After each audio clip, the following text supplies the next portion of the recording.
Hey guys, welcome to this video. In this video we want to find the value of this expression. 6 divided by 1 over 2 times 4. Are you ready to solve? Let's go ahead and get started. First we do this multiplication. 1 over 2 times 4. 2 divided by 2 gives us 1. And the 4 divided by 2 equals 2. So here we have just 2. And the 6 divided by 2 equals 3. But this answer is not correct. Because according to the order of operations, multiplication and division have equal priority. And we have to work from left to right. So here, first we have to do this division, then this multiplication. If we do this multiplication before this division, it is wrong.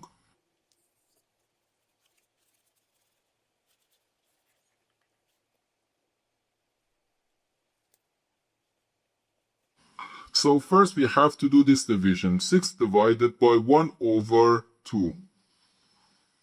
According to the KCF rule, K stands for keep, C stands for change, and F stands for flip. We can write keep the first fraction, change division to multiplication, and flip the second fraction. So 6 times 2, then times 4. Okay? 6 times 2 gives us 12. So we have 12 times 4. Okay? 4 times 2 gives us 8, and 4 times 1 is just 4. So we have 48. And this is our final answer to this problem. The correct answer is 48.